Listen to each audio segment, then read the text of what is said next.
बोलिए देवादिदेव 1008 पार्श्वनाथ भगवान की जय जय जय।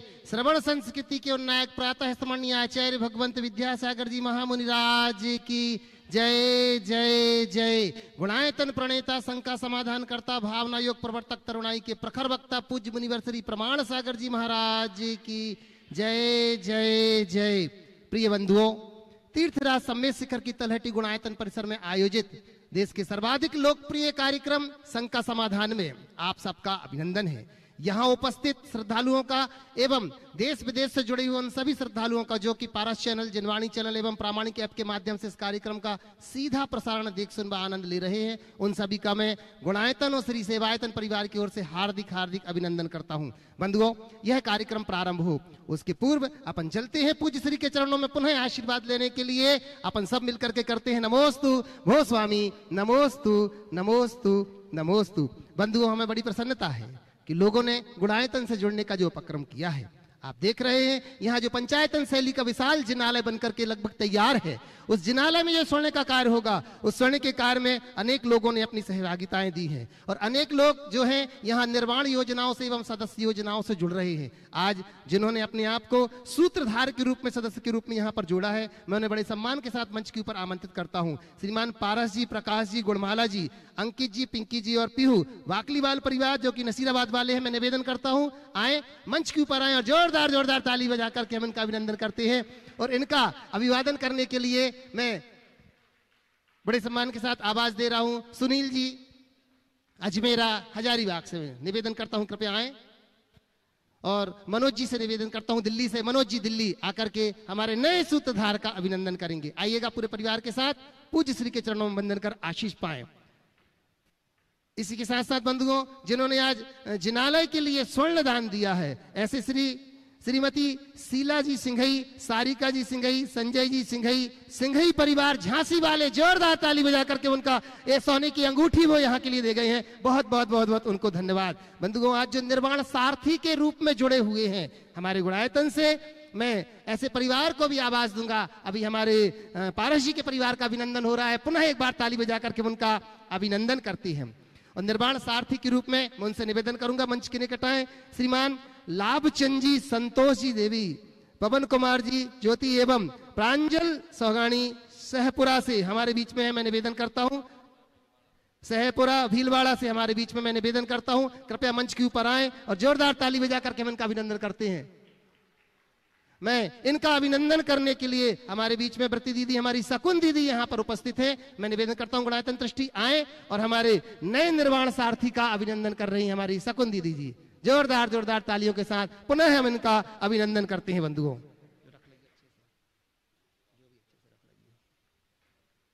और अब मैं बंधुओं बड़े सम्मान के साथ एक ऐसे शख्स को आमंत्रित कर रहा हूं जो हमारे समाज के गौरव है। बंधुओं, पहले एक बार अच्छा आप आशीर्वाद ले लें। बहुत बड़ा परिवार है, बहुत बढ़िया, बहुत अच्छी बात।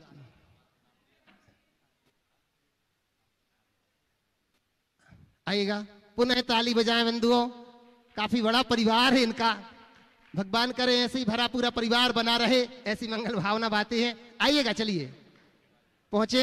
अच्छा, अंगूठी वाले झांसी वाले भी आ गए हैं, बहुत बढ़िया। जोरदार ताली बजा करके इनके लिए भी अभिनंदन करते हैं। और इनका अभिनंदन करने के लिए मैं निवेदन करता हूं हमारे गुणायतन के सीएफओ श्रीमान सुनील जी रेखा जी से निवेदन करता हूं, कृपया आइएगा। और हमारे जिन्होंने स्वर्ण का दान दिया है, मैं उनके अभिनंदन के लिए सुनील जी से निवेदन करता हूं आए और इनका अभिनंदन करेंगे।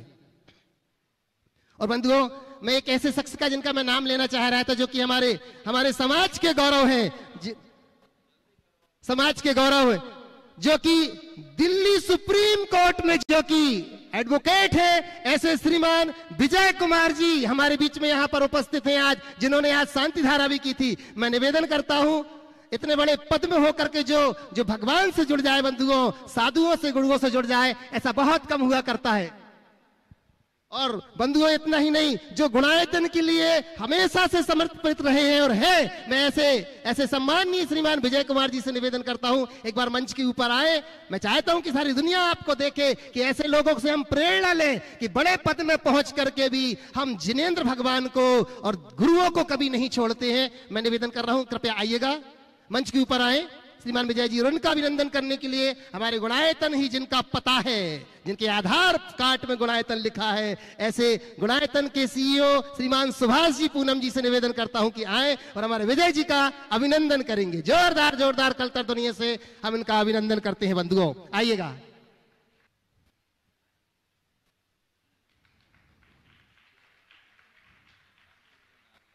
मैं अंकित भैया से निवेदन करता हूं, आगरा वाले, जो कि प्रामाणिक समूह के, जिन्होंने न जाने कितने वर्षों से अपनी सेवाएं दे रहे हैं। बंधुओं ऐसे शख्स का अभिनंदन होना चाहिए। मैं भाई अंकित जी आगरा वालों से निवेदन करता हूं, मंच के ऊपर आए और पुनः जोरदार तालियों के साथ हम हमारे अंकित भाई का अभिनंदन, जो कि प्राणपण से समर्पित हैं गुणायतन के लिए, गुणायतन के कार्यों के लिए, आए और इनका अभिनंदन करने के लिए मैं पूरे सुभाष जी से निवेदन करता हूं, एक बार और कष्ट दूंगा, आए और हमारे अंकित भैया का अभिनंदन कर रहे हैं, स्वागत कर रहे हैं सुभाष जी, सीईओ गुणायतन। बंधुओं पूज्य मुनिश्री के चरणों में आज मैं वंदन करता हूं। लगातार मेरे शीश पर पूज्य गुरुदेव का हाथ है और इनके ही आशीर्वाद से न जाने कितने देशों की यात्रा में मुझे जाना होता है। और महाराज श्री, आज मैं आपके चरणों में वंदन करती हूँ, मुझे फिर 7 समुद्र पार जाना है, अभी अभी निकलना है। महाराज श्री ऐसा आशीर्वाद दे कि मैं साकुशल आपके पास बहुत जल्दी लौट करके आ जाऊं। और लंदन में जो मंदिर बनाने का आपके चरणों में संकल्प किया था, वहां के लोगों ने भूमि क्रय तो कर ली है, बस वहां पर वेदी का कैसा क्या निर्माण होना है, आपके आशीर्वाद से वहां जा रहा हूं और शीघ्रता आपसे आपके चरणों में पुनः लौट करके आऊं। लंदन वासियों को आपका आशीर्वाद चाहिए महाराज श्री। नमोस्तु नमोस्तु नमोस्तु। और मैं आगे के संचालन के लिए, जिनके लिए आप कहते हैं कि किसी को देखते भी नहीं है, वास्तव में हमारे सरल और सहज व्यक्तित्व के धनी भैया रूपेश भैया से निवेदन करता हूं कि आगे का संचालन हमारे रूपेश भैया करेंगे। निवेदन कर रहा हूं रूपेश भैया से। नमोस्तु स्वामी, नमोस्तु स्वामी। एक बार विजय भाई का जोरदार करतल ध्वनि से स्वागत करें। ये लंदन जा रहे हैं, जल्दी लौट करके आएंगे। वहाँ एक जिस अभिप्राय से जा रहे हैं वो सफल हो और इनके माध्यम से सभी लंदन वासियों को भी आशीर्वाद। चलो। स्वाति जैन, शिवपुरी, मध्य प्रदेश से। महाराज जी के चरणों में नमोस्तु नमोस्तु नमोस्तु। शंका यह है कि जो हम पुण्य कर रहे हैं, धर्म कर रहे हैं, हाँ। पूजा कर रहे हैं, वह सही जगह लग रही है या उसका पुण्य हमें मिल रहा है, फलीभूत हो रही है या नहीं, इस बात का हमें कैसे पता चलेगा? कृपया शंका का समाधान करें। जो पुण्य और धर्म हम कर रहे हैं वो सही जगह हो रहा है या नहीं, फलीभूत हो रही है या नहीं, इसका पता हमें कैसे चलेगा? देखो, धरती की उर्वरता का पता उसमें बोए गए फसल से चलता है, बोए गए बीज से चलता है। बीज बोए, अब वो कितना फलीभूत हुआ उससे पता लगता है कि ये धरती कितनी उर्वरा है। वैसे ही मनुष्य की धार्मिकता का पता उसके आचरण से चलता है। तुम्हारा आचरण कैसा है ये तुम मापो। तुम्हारे भाव और बर्ताव में कितना बदलाव आया है इसे देखो। मैं धर्म की क्रिया कितनी कर रहा हूं ये ज्यादा अहमियत नहीं रखती। मेरे हृदय में धर्म कितना उतरा अहमियत इसकी है। अगर मेरे हृदय में धर्म उतरेगा तो मेरे भाव और बर्ताव में बदलाव आए बिना नहीं रहेगा। हम लोग पुण्य करते हैं पुण्य कमाए। शिखर जी भी आप लोग इसीलिए आते कि यहाँ खूब पुण्य कमाएंगे। कितना कमाए हो भैया और कहाँ लेके जा रहे हो? तुम्हारे द्वारा कमाया गया पैसा तो तुम्हें दिखता है, पर तुम्हारे द्वारा कमाया हुआ पुण्य तुम्हें आज तक दिखा? शायद नहीं ना। पर मैं आज आपको दिखाना चाहता हूं। देखना चाहोगे? मैंने जो पुण्य कमाया, कितना कमाया, पुण्य दिखना चाहिए। पुण्य का अर्थ क्या है? पुण्य का अर्थ क्या है? हम पुण्य तो कमाते हैं पुण्य का अर्थ क्या है? बोलो, सभा में कोई एक हाथ उठा के बोलो, पुण्य किसको बोलते हैं? नहीं, सब अच्छे संयोग के मिलने का नाम पुण्य नहीं है। पुण्य का असली अर्थ पवित्रता है। हमारे हृदय में जितनी पवित्रता आई, समझ लेना हमने उतना पुण्य कमाया। पुण्य का अर्थ ही पवित्र है। पूयते इति पुण्यम, जो पवित्र करे वो पुण्य है, जो पवित्र हो वो पुण्य है। पुण्यम पूद पवित्रम मंगल खेम कल्याणम, ये पुण्य के सब पर्यायवाची नाम है। तो मेरी पवित्रता का अंदाज तो मुझे है ना। मेरे अंदर की पवित्रता ही मेरे पुण्य संचय का प्रतीक है। मेरे हृदय में जितनी पवित्रता होगी उतना अधिक अहोभाव होगा, और जितना अहोभाव होगा उतना पुण्य का उपार्जन होगा। तो ये देखो, दूसरे का मत मापना, अपना देखो। मैंने कितना धर्म किया ये एक तरफ, और मैंने कितना धर्म को जिया ये एक तरफ। किया हुआ धर्म फल दे ये संशय है, पर जिया हुआ धर्म निसंदेह फल देता है। इसलिए मैं आप सबको कहना चाहूंगा, धर्म को करो मत, धर्म को जियो, जीने का अभ्यास बनाओ। वो हमारे प्रत्येक विचार और व्यवहार में दिखेगा। और ऐसा अगर अंदर घट गया तो जीवन धन्य होगा, ऐसा हमें समझना चाहिए। प्रमोद कुमार जैन, पापड़ीवाल, महावीर नगर, दुर्गापुरा, जयपुर। नमोस्तु महाराज जी। जब हम अपनी गलतियों की तो वकालत करते हैं और दूसरों की गलतियों को जज करते हैं तो हमारे रिश्ते बिगड़ जाते हैं। हमारा मन हमारी गलती को स्वीकार ही नहीं करने देता। ऐसे में हम क्या करें? कृपया मार्गदर्शन प्रदान करने की कृपा करें। बहुत अच्छी बात कही। हम अपनी गलतियों के लिए तो वकील बन जाते हैं, वकालत करते, और दूसरों को हम जज करते, खुद जज बन जाते हैं। तो ऐसे में संबंधों की मधुरता कभी नहीं आएगी। ये सबसे बड़ी कमी है मनुष्य की, अपनी गलतियों को स्वीकार न करना, और इसका साइड इफेक्ट है दूसरों पर दोषारोपण करना। और इन सब की जड़ है मनुष्य के मन में पलने वाला अहंकार। आप अहंकारी हो या नहीं, इसकी पहचान कैसे करें?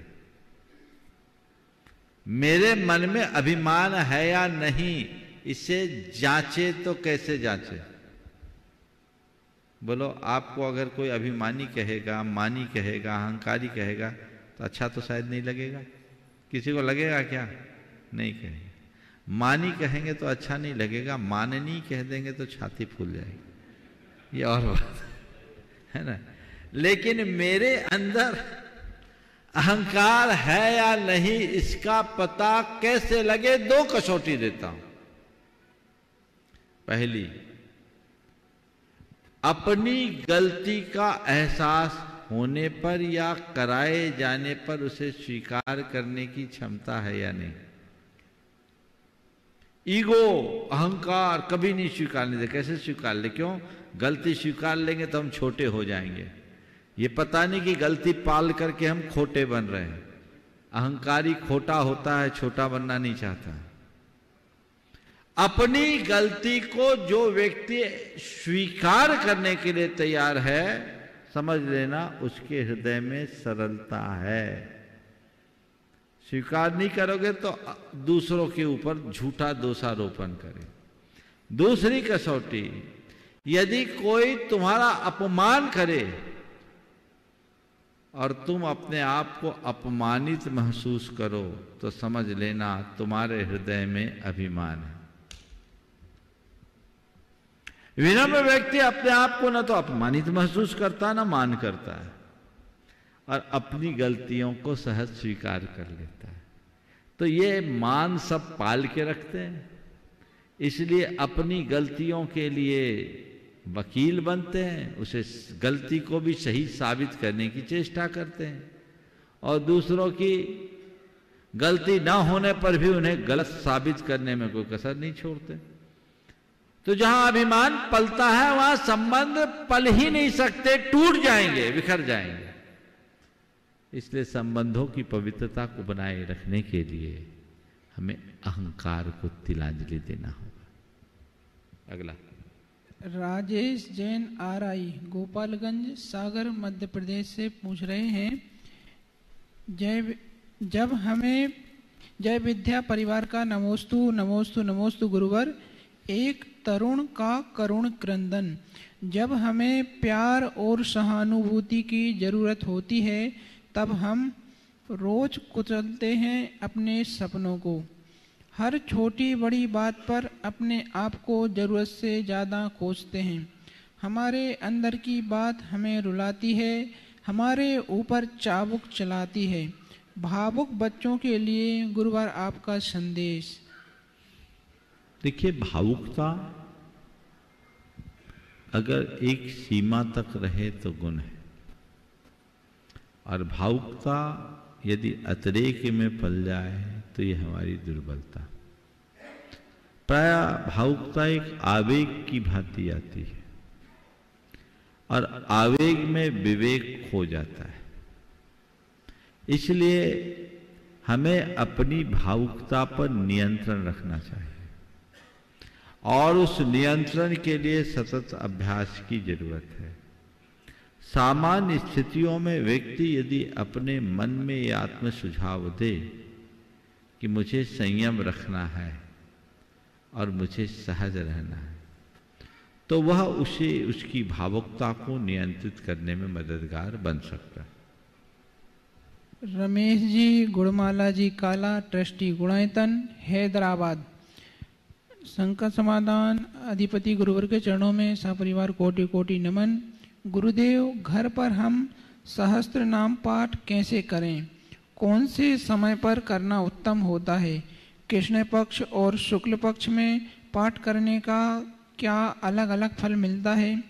पहले संस्कृत के अध्याय के रूप में सहस्त्र नाम पाठ पढ़ते थे, अब सिर्फ नाम का जाप करते हैं। जैसे नमोकार और भक्तांबर महामंत्र का विशेष महत्व है, तो क्या सहस्त्र नाम का भी विशेष फल है? कृपया समाधान करें। देखिए, सहस्त्र नाम भगवान के पूर्ण स्तुति मानी जाती है। भगवान के 1008 नाम होते हैं और सहस्त्र नाम के माध्यम से हम 1008 बार उनका उल्लेख कर लेते हैं, तो उनके सब नामों का स्तवन हो गया, गुणगान हो गया, इसलिए वो पूर्ण स्तुति। तीर्थंकर भगवतों के जीवन काल में जब भी इंद्र आता है तो उनके सहस्त्र नामों से स्तुति करता है। तो ये पूर्ण स्तवन का प्रतीक है और सहस्त्र नाम का फल भी यही बताया। जो सहस्त्र नाम का नियमित पाठ करते हैं उनके सारे विघ्न दूर हो जाते हैं, ऐसा कहा जाता है।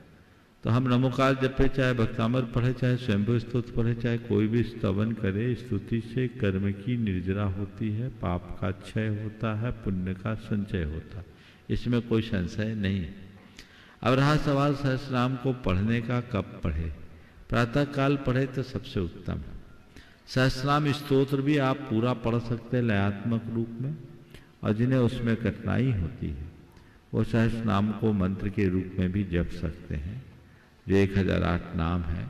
सुबह सबसे उत्तम है, पर सुबह न कर सके तो जब समय मिले तब।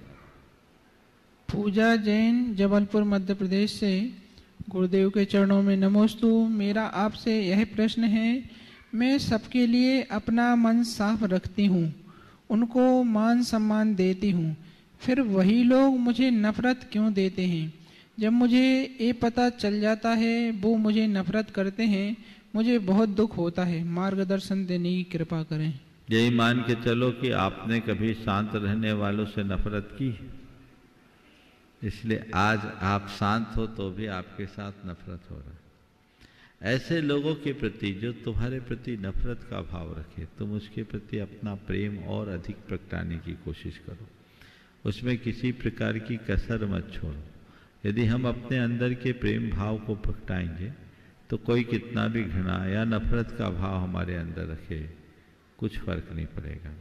एक बात मैं आप सबको कहता हूँ, हमारे प्रति यदि किसी का कोई व्यवहार होता है तो यही मान करके चलना चाहिए, ये सब हमारे ही कृत्यों का प्रतिबिंब है। एक बड़ा पुराना किस्सा याद आ गया, सुना दूं?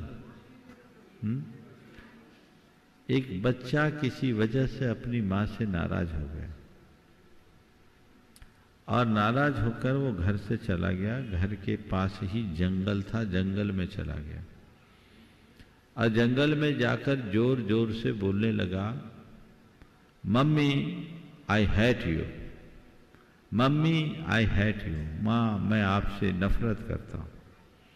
अब जंगल में जब उसने बोला आई हेट यू, घना जंगल था, चारों तरफ से आवाज टकरा करके प्रतिध्वनित हुई और reverse I hate you, I hate you, I hate you. वो घबरा गया, ये क्या गजब, मैं मम्मी से हेट यू कह रहा हूं, सब मुझसे, जंगल के सारे बच्चे हेट करने लगे, सब मुझसे नफरत करने लगे। वो घबरा कर सीधे माँ के पास आया, उसके आंचल से लिपट कर सुबक सुबक कर रोना शुरू कर दिया। मैंने पूछा, बेटा तुझे क्या हुआ? बोले, मम्मी माफ करो, मैंने आपसे हेट किया, जंगल के सारे बच्चे मुझसे हेट करने लगे, नफरत करने लगे। मम्मी सब बात समझ गई। मम्मी ने कहा, जाओ जंगल में जाओ और तुम कहो मम्मी आई लव यू, सब बच्चे तुम्हें लव करेंगे। वो बच्चा गया, फिर जंगल में कहा मम्मी आई लव यू, तो चारों तरफ से आवाज आई, I love you, I love you, I love you. वो सुन करके पूरा न समाया, कहा देखो मैंने मम्मी से हेट किया तो सब मुझसे हेट करने लगे, और मैंने लव किया तो सब मुझसे लव करने लगे। आकर के कहा, मम्मी अब मैं आपसे कभी हेट नहीं करूंगा, मैं हमेशा लव करूंगा, क्योंकि सब मुझसे लव करें। बस ये कहानी हमें समझना है, तुम जो करोगे वही तुम्हारे पास आएगा, भाव का ही प्रतिभाव आता है। इसलिए जितना बने हमें सकारात्मक रूप से चलना चाहिए। प्रत्यक्ष लोगों को बुला लो, एक एक पर्ची लेके बुला, एक तरफ से। हाँ। सीमा जैन झांसी, इसके बाद तैयार रहेंगे रेखा जी, सुनील जी, CFO गुनायतन। पूछने के लिए तैयार रहेंगे आशीष जैन झांसी। हेलो हेलो, नमोस्तु गुरुदेव। मेरा प्रश्न है कि 16 सपने जो माता देखती हैं, तो बताया जाता है कि रत्न 15 महीने तक बरसते हैं। फिर से बोलो। मेरा प्रश्न है कि 16 मतलब माता 16 स्वप्न देखती हैं, तीर्थंकर जब बालक गर्भ में आता है तो 15 महीने पहले से रत्न बरसने लगते हैं, तो उनको पहले पता चल जाता होगा 6 महीने पहले बरसते कि मतलब कोई दिव्य पुरुष आने वाला है, तो स्वप्न किस लिए आते हैं, उनका फल क्या है? अरे घर में तो अनेक रानियां होती, किसके पेट में आने वाला है क्या पता चलता? अच्छा, इसलिए आएगा, पर किसके पास आएगा ठिकाना थोड़ी है। घर में राजा तो राजमहल में रहते हैं, वहां नौकर चाकर से लेकर के अनेक राजा और राजकुमार, सभासद, रानियां और उनकी और नीचे रहते हैं, तो कोई को भी आ सकता है। चलिए अगला। मस्त मैरिज। रेखा जी, एक एक करके उठा लो जिसका नाम आए। गुरुदेव नमोस्तु नमोस्तु नमोस्तु। महाराज श्री, आज देहरादून में हमारे क्लेमेंट टाउन के मंदिर में परमाणिक पाठशाला शुरू हुई है। कहाँ? देहरादून क्लेमेंट टाउन मंदिर में। सब बच्चों ने आपका आशीर्वाद मांगा है और प्रीति दीदी ने जो उन्होंने शुरू किया है पाठशाला। बहुत बढ़िया, बोलो। महाराज श्री, जब भी हम जिंदगी की बैलेंस शीट बनाने की कोशिश करते हैं तो पता लगता है जब उसका टोटल करते हैं तो उसमें कर्मों के अलावा कुछ भी शेष नहीं रहता है। महाराज श्री, मेरी शंका ये है, जब सुख दुख आयु कुछ भी शेष नहीं रहती है तो हमारी बैलेंस शीट में क्रम ही क्यों पड़े रहते हैं, ये भी खत्म क्यों नहीं होते? इसलिए नहीं होते क्योंकि हम उसका बीज बोते रहते, उसकी खेती करते रहते, तो खत्म कहाँ से हो? हम जिस चीज की खेती करेंगे वो कभी खत्म नहीं हो। हमें चाहिए कि इस बीज को एक बार भून दे ताकि दोबारा अंकुर ही ना हो। और पाठशाला शुरू हुई है, सभी को बहुत बहुत आशीर्वाद। चलिए उपस्थित हों आशीष जैन झांसी, तैयार रहेंगे अशोक कुमार जावरिया, उदयपुर, राजस्थान। के चरणों में त्रिपालदर्शी नमोस्तु नमोस्तु नमोस्तु। महाराज श्री, अपने नगर में कोई महाराज जी या आर्यका के सानिध्य में बहुत दान आता है, लेकिन महाराज के बिहार के बाद वही दान समाज में लड़ाई का कारण बन जाता है। महाराज श्री ऐसे क्यों? देखो, साधु ने दान किया, उसको तुरंत लगवा देना चाहिए, क्योंकि पैसा ऐसी चीज है, इसलिए आए और उसे तुरंत लगवा दो ताकि झगड़ा ही न रहे। नमस्ते महाराज जी, नमस्ते। अगला उपस्थित हों अशोक कुमार जी जावरिया उदयपुर राजस्थान से। तैयार रहेंगे दिनेश जैन गुरुदेव झांसी। के श्री चरणों में कोटि कोटि नमोस्तु नमोस्तु नमोस्तु। गुरुदेव, मेरा प्रश्न ये है कि जब जीव का आयु बंद होता है तो उसका पुण्य पाप में बदलता है और पाप पुण्य में बदलता है, उस पुण्य का फल उसे कम मिलता है और उस पाप का फल उसे कम मिलता है। ओ, फिर से बोलिए। गुरुदेव नमोस्तु। जब जीव का आयु बंद होता है तो उसका पुण्य पाप में बदलता है और पाप पुण्य में बदलता है, तो उस पुण्य का फल उससे कम मिलता है और उस पाप का फल उससे कम मिलता है। देखो, वो सब मिलता है। आयु कर्म बंध जाने के बाद जिस आयु को बंद करता है उसे वहीं जाना होता है, लेकिन वहाँ जाने के बाद उसका शुभ अशुभ कर्म उसी अनुरूप फलता है। अगर किसी की, मान लीजिए किसी ने अपने जीवन में पुण्य किया और उसको तिर्यंच आयु का बंद हो गया, तो पशु बनेगा, लेकिन पशु बन करके भी राज करेगा। एक कुत्ता है जो गली में फिरता है, और एक कुत्ता है जो बड़े बड़े हवेलियों में रहता है, जिसके पीछे लाख रुपया महीने वाला उसका सेवक रहता है, लाख लाख रुपया जिसके ऊपर खर्चा किया जाता है। तो ये क्या है? ये कुत्ते का पुण्य है, जहाँ आदमी को कुत्तों की तरह पूजा जा रहा है, व्यवहार किया जा रहा है, और उस कुत्ते को आदमी से ज्यादा महत्व मिल रहा है, तो ये पुण्य ही उसका है, ऐसा समझ। नमस्ते गुरुदेव। उपस्थित हों दिनेश जैन झांसी। तैयार रहेंगे सौरभ जैन गौरव जैन झांसी से। इसमें बहुत सारे नाम लिखे। एक नाम। हेलो, नमस्ते गुरुवार। मुनिश्री के चरणों में तेवा नमोस्तु नमोस्तु नमोस्तु। मुझे आज कुरायतन के दर्शन करके मन बहुत प्रफुल्लित है, और वाकई में ऐसा लगता है जैसे आज मैंने स्वर्ग के दर्शन कर लिए हैं। मुनिश्री, हम तत्पाल सूत्र को रोज पढ़ते हैं, लेकिन उसका अर्थ मुझे समझ में नहीं आता है। तो क्या मुझे तत्पाल सूत्र पढ़ना चाहिए या नहीं पढ़ना चाहिए? अगर पढ़ना चाहिए तो उसका हमें क्या पुण्य मिलता है? तत्वार सूत्र पढ़ने की प्रक्रिया जारी रखनी चाहिए, साथ में अर्थ समझने की भी शुरुआत कर देनी चाहिए। रोज एक करोगे तो कितने दिन लगेंगे? 357 सूत्र तो है, बहुत जल्दी हो जाएंगे। नमस्ते। उपस्थित हों सौरभ जैन सर्वज्ञ गौरव जैन। सभी लोग एक साथ खड़े हो जाएंगे। उसके बाद तैयार रहेंगे महेंद्र कुमार जैन LIC इंदौर। पूज्य गुरुदेव के चरणों में सकल दिगंबर जैन समाज झांसी, दिगंबर जैन पंचायत समिति झांसी गुरु से नमोस्तु नमोस्तु नमोस्तु। पूज्य गुरुदेव, हम सभी यह पूछना चाहते हैं कि युवाओं की समाज उत्थान में और समाज को जोड़ने में क्या योगदान रहना चाहिए? आपके माध्यम से पूरे भारत देश के युवाओं को ये मार्गदर्शन मिले। नमोस्तु महाराज जी। धर्म की प्रभावना में और सामाजिक उत्थान में युवाओं का क्या योगदान होना चाहिए? पहली बात तो मैं कहूँगा, युवाओं को धर्म से जुड़ना चाहिए, और धर्म से जुड़ने के क्रम में प्रथम क्रम में उन्हें अधर्म से दूर होना चाहिए। इसके लिए संकल्पित हो, व्यसन और बुराइयों से मुक्त हो, उत्साह के साथ धार्मिक और सामाजिक गतिविधियों में लगे, और कोई भी रचनात्मक कार्य हो उसमें अपना यथासंभव योगदान दें। नकारात्मक बातों से बचे। मैं तो चाहूँगा कि युवाओं को सबसे पहले दूसरों का मोहरा बनने से बचना चाहिए।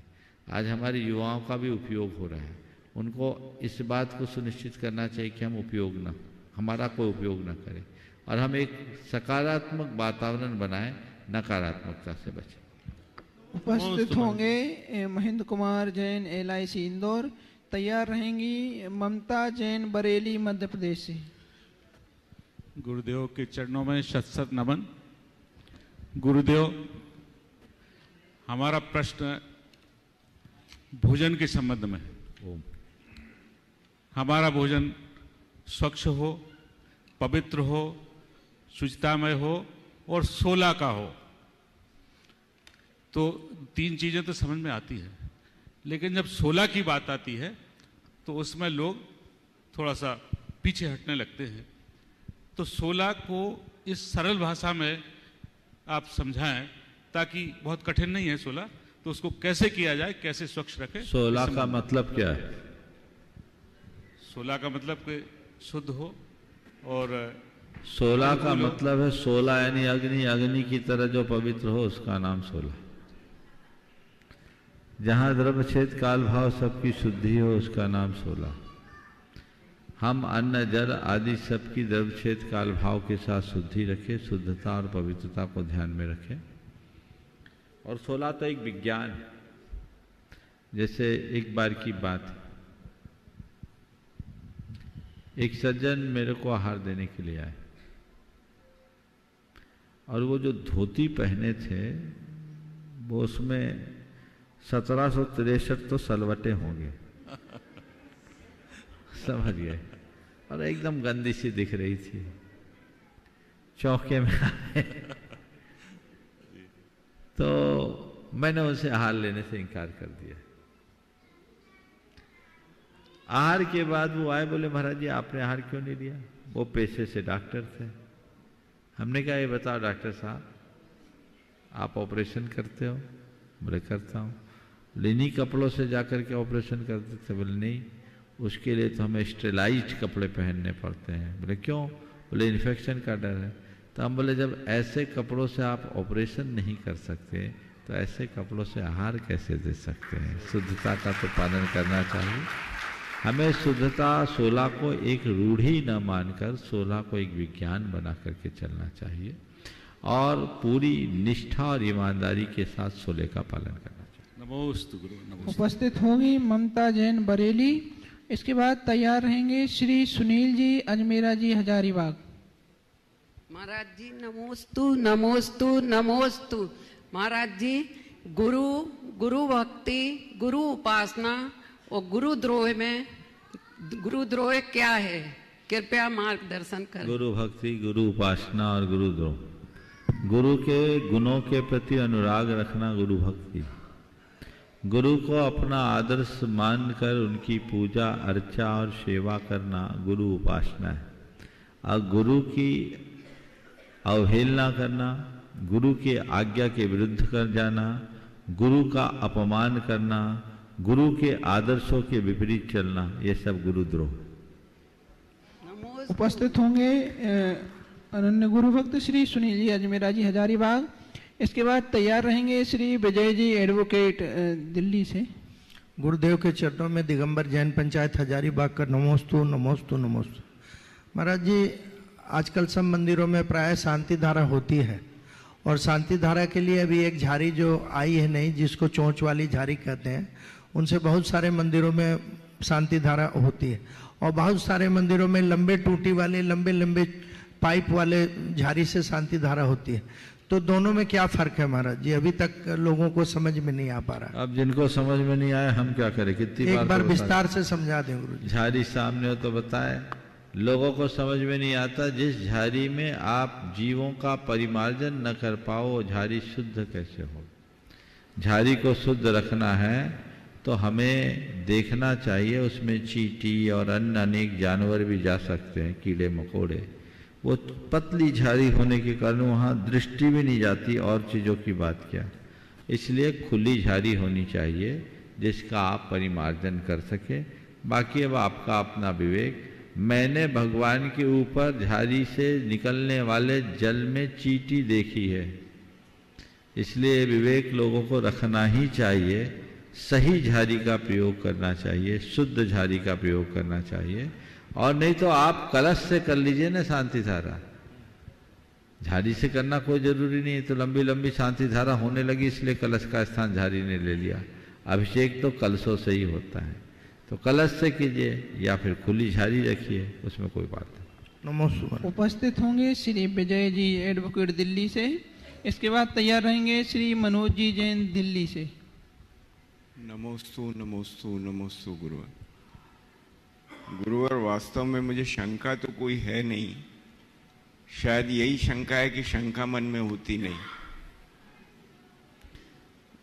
बहुत अच्छा। पत्नी का एक प्रश्न जरूर पूछना चाहूंगा। जब आ रहा था उसने कहा, किसी ने उसको कहा कि अष्टमी और चतुर्दशी को तत्वार्थ सूत्र का पाठ करना अनुचित तो नहीं है। कुछ लोग इसे अनुचित मानते हैं, पर मेरी राय में ऐसा कुछ नहीं है। हम लोग 10 लक्षण में अष्टमी भी आती, चतुर्दशी भी आती है, और तत्वासुद का पाठ करते हैं कि नहीं। इसे आचार्य बीरचंद अध्यात्म ग्रंथ कहा है। सिद्धांत ग्रंथों में जो धैल धवला, जय धवला आदि ग्रंथ है, उनके लिए नियम होना। नमोस्तु। उपस्थित होंगे श्री मनोज जी जैन दिल्ली से, तैयार रहेंगे अंकित भैया आगरा से। नमोस्तु गुरुदेव। गुरुदेव, मेरी शंका अभिषेक से संबंधित है। जल से अभिषेक और पंचामृत अभिषेक के बाद क्या, मतलब मैंने एक जगह ऐसे भी देखा कि जो प्रीसियस स्टोन्स होते हैं उनसे भी अभिषेक किया जा रहा है, तो वो मतलब ठीक है नहीं है क्या, उसके बारे में? और प्रीसियस स्टोन भगवान पर डाल रहे तो ये बताओ, स्टोन तो पत्थर है, अब पत्थर बरसाना अभिषेक कहाँ से हो गया? मुझे ये समझ में नहीं आता, उन्हीं से पूछो। नमोस्तु महाराज। उपस्थित होंगे अंकित भैया आगरा से, इसके बाद तैयार रहेंगी आदरणीय ब्रह्मचारी सुनीता दीदी जी। नमोस्तु महाराज। आज महाराज सोशल मीडिया का युग चल रहा है, तो हर किसी को सोशल मीडिया क्रिएटर बनना है। हर कोई अपना चैनल शुरू कर दिया है, वो कुछ भी कहीं से भी डालता है। तो इसमें कुछ लोग धर्म प्रभावना के उद्देश्य से चैनलों की शुरुआत करते हैं, बट अभी कुछ ऐसी चीजें देखने मिली पिछले कुछ महीनों के अंदर कि उन लोगों ने कुछ ऐसे विषयों पे चीजें डाली जिससे समाज को बहुत नुकसान हुआ। तो कोई भी अगर युवा इस क्षेत्र में आगे बढ़ना चाहता है और वो ऐसी कोई चीज करना चाहता है, तो उन्हें किन बातों का ध्यान रखना चाहिए जिससे धर्म की अप्रभावना ना हो? देखिए, सबसे पहली बात, सोशल मीडिया में एक्टिव होना बुरी बात नहीं है। सामाजिक जागरण में सोशल मीडिया का एक महत्वपूर्ण स्थान है, पर उसमें सकारात्मक बातें होनी चाहिए। धर्म के संदर्भ में जहाँ तक सवाल है, इसे अपना व्यवसाय नहीं बनाना चाहिए। कई लोग तो मुनियों के प्रवचन आदि को भी आज सोशल मीडिया के माध्यम से चलाकर पैसा कमा रहे हैं, तो ये उचित नहीं है। ये एक प्रकार से जिनवाणी या गुरुवाणी से जीविका है, जो घोर अंतराय कर्म का कारण है। इससे बचना चाहिए, सकारात्मक बातें ही रखनी चाहिए, और ऐसा कोई भी तत्व किसी भी मीडिया में प्रस्तुत नहीं होना चाहिए जिससे धर्म की सीधी हानि होती हो या समाज को नुकसान पहुंचता हो। नमस्ते। उपस्थित होगी आदरणीय सुनीता दीदी जी, इसके बाद तैयार रहेंगे श्री संजय जी पाटनी, लाड़नू, जयपुर। परम पूज्य आचार्य मुनिवर श्री प्रमाण सागर जी महाराज जी के चरणों में सब परिवार का नमोस्तु नमोस्तु नमोस्तु।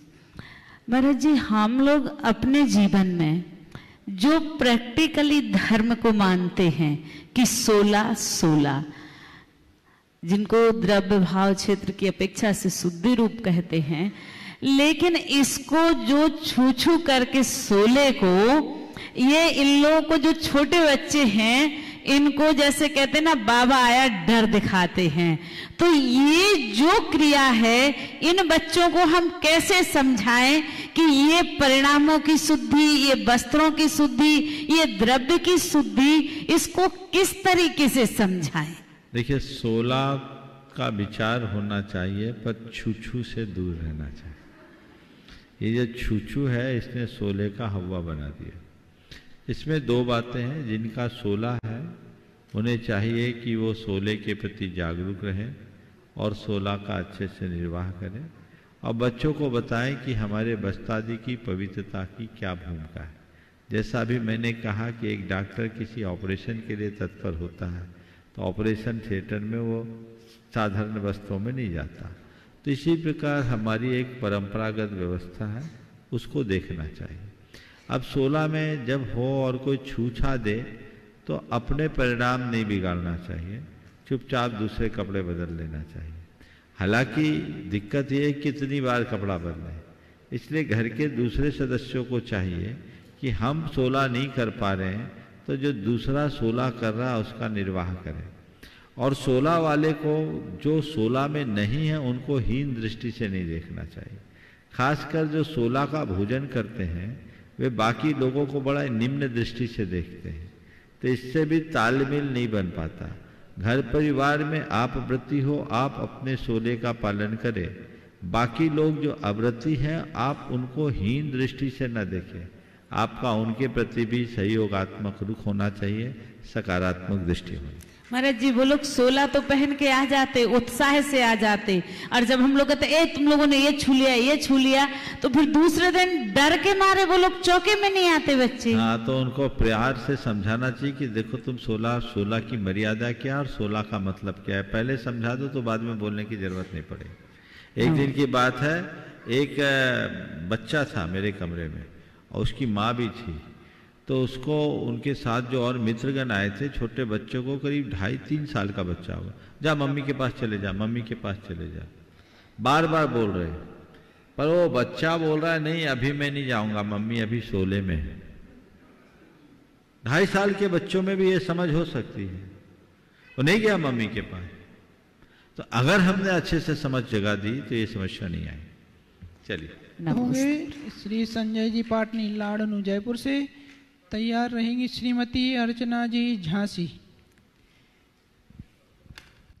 परम पूज्य मुनिश्री के चरणों में मेरा और मेरे परिवार की ओर से त्रिबार नमोस्तु। मैं सर्वप्रथम गुरुदेव के चरणों में 4 पंक्तियां निवेदित करना चाहूंगा, अगर गुरुश्री का आशीर्वाद रहेगा।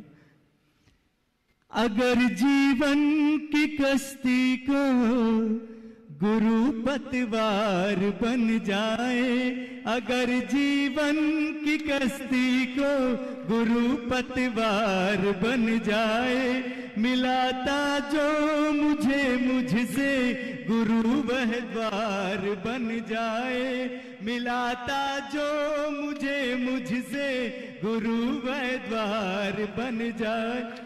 गुरु आशीष से ऊंचा नहीं कोई हिमालय है, गुरु आशीष से ऊंचा नहीं कोई हिमालय है, गुरु का हाथ सिर पे हो खुशी जीवन की मिल जाए, गुरु का हाथ सिर पे हो खुशी जीवन की मिल जाए।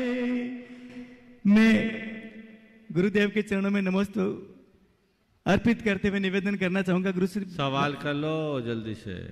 सवाल पुत्र का है, ये पुत्र सवाल लेकर आया है मंथन जी। हाँ। नमस्ते महाराज जी, नमस्ते महाराज जी, नमस्ते। सबसे पहले तो मैं आपका कोटि कोटि वंदन, कोटि कोटि नमस्ते करता हूँ आपके चरणों में कि आपके आशीर्वाद का एक फलस्वरूप मैं आज आपके सामने खड़ा हूँ और शिखर जी की यात्रा आपके ही आशीर्वाद से पूर्ण करने जा रहा हूँ कल, क्योंकि मुझे जो आपने आशीर्वाद दिया था मेरे कोरोना और ब्लैक फंगस के समय, आपका ही आशीर्वाद और आपका ही भावना योग था जिसके कारण मैं आज आपके सामने खड़ा हूँ। तो आपका खूब खूब नमस्ते महाराज जी। अब मेरा सवाल यह है, 2016 में सबसे पहले मैं आपके सामने आया था, पहला पड़ाव था जब मैं बाहर कोटा पढ़ने जा रहा था, तब आपने ही मुझे 2 मूल मंत्र दिए थे कि अपनी संगति अच्छी बनाना और कोई भी गलत कार्य में नहीं पड़ना। तो उसका अब तक मैंने मूल्य पालन किया है। अब मैं अपने जीवन के दूसरे पड़ाव में जाना चाह रहा हूँ, जिसका आपको अवगत है कि मेरी जॉब लग गई है एंड मैं अब वो स्टार्ट करने जाऊँगा। तो आपसे मैं यही प्रश्न करना चाहता हूँ कि अब मैं क्या वो कुछ मंत्र आप देने चाहेंगे जिसको मैं फॉलो करूं और अपने धर्म का भी नाम करूं और अपने माता पिता का भी। नमस्ते महाराज। पहले तो मैं चाहूंगा एक बार पिता पुत्र का अभिनंदन कर दूं। ये संजय भाई जब मैं राजस्थान में था तो कई बार संकट समाधान के मंच का संचालन भी इन्होंने किया है, एक लंबे अंतराल के बाद आए। और ये बेटा उस समय 2016 में कोटा जा रहा था, अब IITN बन करके आया है, ये बहुत अच्छी बात है। और कोविड के साथ ब्लैक फंगस से ग्रसित होने के बाद मौत को हराकर बाहर लौटा है। निश्चित ये तुम्हारी प्रबल निष्ठा और इच्छा शक्ति का प्रमाण है। सवाल है जॉब लग गई, जीवन की एक नई शुरुआत करने जा रहे हैं, तो हम क्या करें? तुम्हारे माध्यम से मैं उन तमाम लोगों को एक संदेश देना चाहता हूँ जो इस तरह के दौर से गुजर रहे हैं, जिनको जॉब लगी है, जो आगे जाकर के कुछ करने वाले हैं। मैं उन सबसे कहूँगा जॉब में अपनी जॉब अच्छे से करो, लेकिन केवल पैसा कमाना ही अपना लक्ष्य न रखो। जॉब करते हुए भी घर परिवार से अपना नेह लगा के रखो और धार्मिक क्रियाओं में यथासंभव भागीदारी रखो।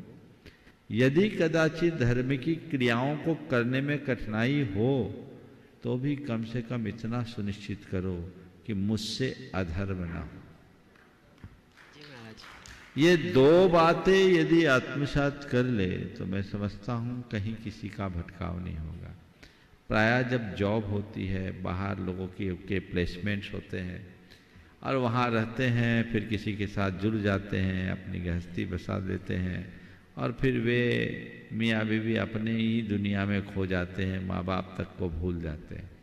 बहुतों का लक्ष्य केवल पैसा कमाने का होता है और आजकल जिस तरह की कारपोरेट हाउसेस में का कल्चर है, वहाँ अनेक प्रकार के अवांछित आचरण और गतिविधियों में भी संलिप्त हो जाते हैं।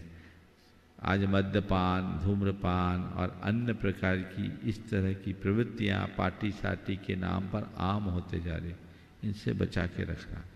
कई लोग कहते हैं आगे बढ़ने के लिए सब करना होगा। बहुत सारे युवा जो मेरे संपर्क में हैं, उन्होंने बताया कि ये सोच के कि कॉम्प्रोमाइज़ लोग कर लेते कि चलो आगे बढ़ना है, अपने बॉस को खुश रखना है, अपने और कलीग्स में अपनी एक अच्छी पहचान बनानी, ये सब चीज़ें भ्रांत हैं। अपनी निष्ठा को खंडित नहीं करना और अपने आचार को कभी विकृत मत करना, इनको हमें संभाल कर रखना, ये हमारी संपत्ति है। तो धर्म हम करें, जितना बन सके करें, पर कदाचित धर्म न कर सके तो कोई चिंता नहीं, अधर्म से बच के रखना ही हमारा सबसे बड़ा धर्म है। इस मंत्र को लेकर के चलें। एक सेकंड, लेकिन मैं पूरे परिवार के साथ यहाँ आया हूँ और शिखर जी की यात्रा आपके आशीर्वाद से ही कल करना चाह रहे हैं। एक बार मैं भाई मनीष को बोलूंगा कि महाराज श्री का एक बार आशीर्वाद दे दें। सबको आशीर्वाद। चलो आगे बोलो, अगला नाम बोलो। श्रीमती अर्चना जी झांसी से, इसके बाद तैयार रहेंगी श्रीमती नीतू जी, अमितो जी, जैन बबीना। भगवत गुरुदेव के चरणों में तीनों योग से बार बार नमोस्तु, मेरे परिवार की तरफ से नमोस्तु। भगवान, हम लोग भी कल शिखर जी की वंदना कर रहे हैं, झांसी के सभी लोग, तो आपसे आशीर्वाद के प्रार्थी हैं, इसके लिए आशीर्वाद दें। आशीर्वाद। सवाल है तो कीजिए। सवाल है कि संसार में रहते हुए अपना हित किस में है, आहित क्या है, इसका ज्ञान करते हुए कल्याण कैसे करें? संसार में रहते हुए अपने हिताहित का ज्ञान करके कल्याण कैसे करें, ये पूछना चाहते हैं। बस ये जान लो कि मेरा धर्म में हित है और अधर्म में अकल्याण अहित है। समझ गए? और बहुत अच्छी बात की है आचार्य समर्थ भद्र महाराज ने, पाप अमराति धर्मो बंधुर चेत निश्चय मन समयो यो जानाति श्रेयो ज्ञाता ध्रुवम भूति।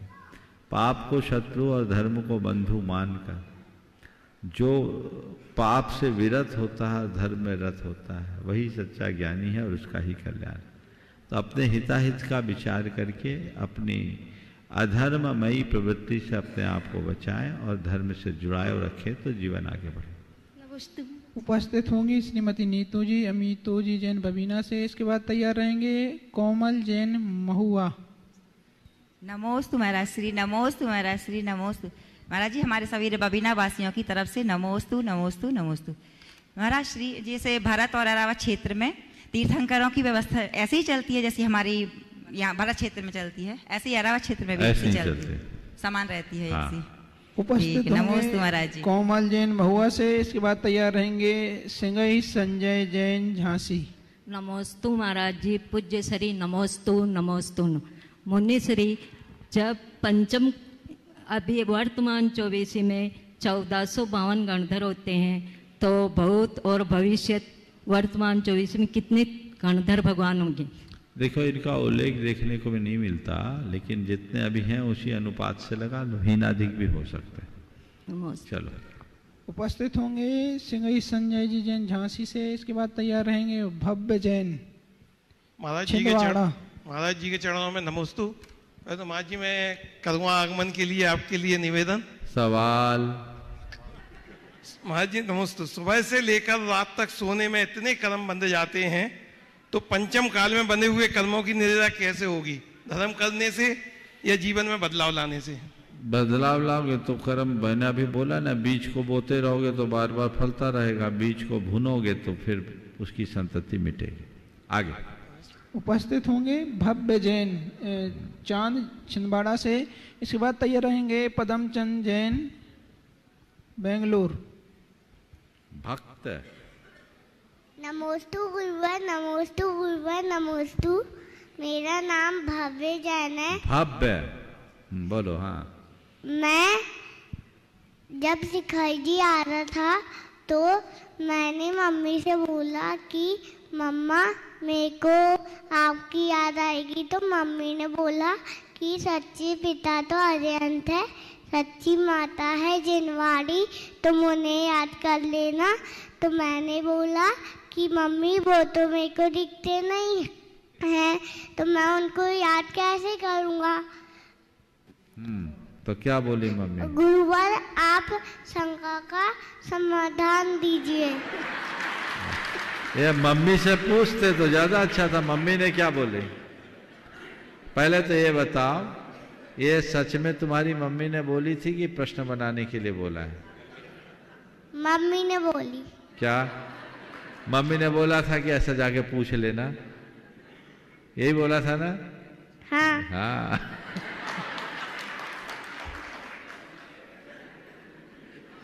देखो, सच्चे पिता अरहंत है और माँ जिनवानी है। आपने कहा अरहंत और जिनवानी दिखती नहीं, लेकिन हम उनकी मूर्ति में उनके दर्शन कर सकते हैं और जिनवानी को पढ़ करके उस वाणी को सुन सकते हैं। समझ गए? चलो। जैन बेंगलोर, उसके बाद तैयार रहेंगे गुड़माला जी नसीराबाद मुंबई। हाँ, प्रकाश चंद जी बोलिए।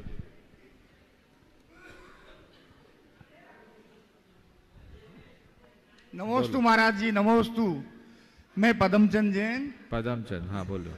मैं ये पूछना चाहता हूँ महाराज जी, आज के टाइम में बच्चे बच्ची बिना देखे कॉलेज में पढ़ते हुए शादी ब्याह तो कर लेते हैं आपस में, और बाद में थोड़े दिन बाद में छोटी मोटी बातों में घर में झगड़ा कर लेते हैं, और फिर बाद में तलाक की तैयारी कर लेते हैं। इसके बचाव के लिए क्या उपाय किया जाए? आप राय दीजिए ऐसी। रोज इस पर राय प्रकट करता हूँ। ये बीमारी भयानक है, क्या बोलूं आगे। इसका इलाज बताओ महाराज जी। बहुत ज्यादा मतलब वो हो गया, आपने जैन समाज में तो ज्यादा हो गया। सबके बीच में ऐसे ही हो रहा है। चलिए आगे। उपस्थित होंगे गुड़माला जी नसीराबाद मुंबई से। उसके बाद तैयार रहेंगे विनीत कुमार जैन टोडा राव से राजस्थान। नमस्ते महाराज, मैं इधर आ जाऊँ। बोलो। शक्ल तो देखे महाराज जी की। नमोस्तु महाराज जी, नमोस्तु महाराज जी, नमोस्तु महाराज जी। मेरा क्वेश्चन ये है कि पंच कल्याणक में जो पंडाल होता है बनता है, उसमें चारों तरफ 7 प्रतिमा की वो परिक्रमा क्यों लगाई जाती है? 7 अंक पूर्ण समर्पण का प्रतीक है। तो भगवान के प्रति जिनकी हमने आराधना की है, उनके प्रति हमारे हृदय में पूर्ण समर्पण और प्रेम है। इस बात को दर्शाने के लिए 7 परिक्रमा करते। और महाराज जी मैं भावना योग रोज करती हूँ। बहुत बहुत पर वो उसके साथ है ना, मैं वो अनुलोम विलोम भी कर लेती हूँ। तो कर लीजिए, अच्छी बात। हाँ, शैलेंद्र कटनी। श्री शैलेंद्र जी कटनी से उपस्थित हो रहे हैं। इसके बाद तैयार रहेंगे श्रीमती नीति जी कलरैया, गुणायतन ट्रस्टी। बोलो। जिनवाणी के गूगल मुनि श्री प्रमाण सागर जी महाराज को मेरा एवं समस्त संगम कालोनी जैन समाज का अनंत कोटि नमोस्तु नमोस्तु। महाराज श्री, जैन समाज को यह अनुपम कृति जो गुणायतन पंचायतन शैली का बनने वाला है, और एक जो अपना थीम पार्क है जिसकी कि मैंने कुछ झलकियां आपके यहाँ देखी हुई हैं। महाराज श्री जी, ये हम लोगों का पुण्य कब जागेगा कि इसके पूर्ण हम लोग देख पाए? इसकी प्रतीक्षा करो। गाढ़ा पुण्य धीरे धीरे जगता है, उसको थोड़ा उठाना पड़ता है। बहुत जल्दी वो भी समय आएगा और उसके लिए लाभ सबको मिलेगा। मैं चाहूँगा एक बात शैलेंद्र भाई के लिए जोरदार करतल ध्वनि से स्वागत करें। ये सेवा दिखा दे भैया शैलेंद्र को। ये सेवायतन के लिए बहुत समर्पित होकर के काम करते हैं। बहुत बहुत आशीर्वाद। नमोस्तु महाराज जी, नमोस्तु महाराज। उपस्थित होंगी श्रीमती नीति जी कलरैया, ब्रिटिश रवि का गुणायतन ट्रस्टी। हाँ बोलो बोलो बोलो। उसके बाद मेरे अनंत उपकारी गुरुवर के चरणों में कोटिशः नमन। गुरु जी, भरतेश वैभव में आया है कि भरत जी बाहर के वैभव में भी संलग्न थे, लेकिन आत्म वैभव में भी बहुत तल्लीन थे। तो ये दोनों चीज कैसे होती, इसका कारण क्या है? कि वो सम्यक दृष्टि थे और सम्यक दृष्टि भेद विज्ञानी थे, शायिक सम्यक दृष्टि थे। उन्हें अपनी आत्मा का पूर्ण श्रद्धान था। रागवश भले वो उनमें रम नहीं पाते थे, लेकिन श्रद्धान में कोई संशय नहीं था। इस प्रकार आज के सत्र को परम पूज्य गुरुदेव के चरणों में नमन अर्पित करते हुए यहीं पर विराम। बोलिए परम पूज्य आचार्य गुरुवर श्री विद्यासागर जी महाराज।